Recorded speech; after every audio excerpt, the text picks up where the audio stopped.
Yeah, why don't you tell us a little bit about this kale, why you planted it further apart, and then also a little bit about this interplanting with the onions and how you feel about that. Yeah, so the kale we used to plant at 1 foot apart, 3 rows in a 30-inch bed.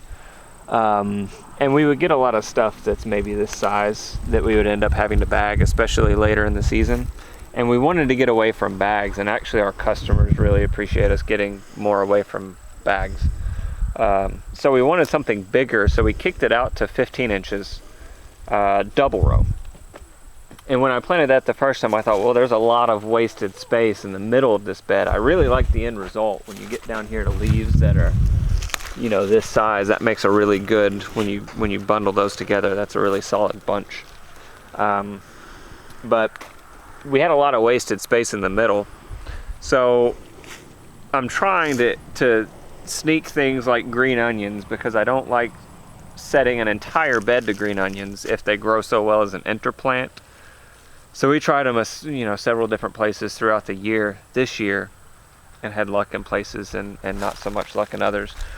And these were planted the same day. Let me see if I can remember the day. That would have been last week of August or first week of September. And we've been mostly harvesting or focusing on harvesting the inside of the leaves. So whenever we go to harvest, we'll make sure that we go down the row and hit the insides of the plants first, just to give these guys room. And I just think that the timing was a little too close together.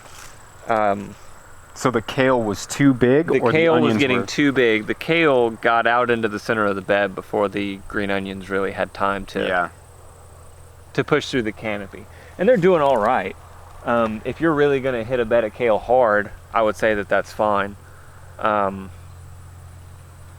we really have to kind of hammer the inside of the bed before we can go back and focus on maybe getting some of the outside leaves. And then you get, some of the outside leaves get away from you and they go bad. So there's a little bit of a maintenance aspect to it. If it's me harvesting, it's fine. I know what I'm looking for. But if I send somebody out here who's helping, they may not, it's another thing to have to explain to them. It's another thing to have to consider. So I think if you had green onions in the bed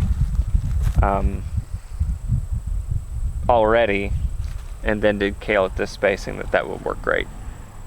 I don't know, they would need maybe at this time of year 2 or 3 week head start though, to really get a lot of growth on to withstand. Because another thing that happens, especially on the far end, is as that leaf canopy's out, it's going to smash down into the onions.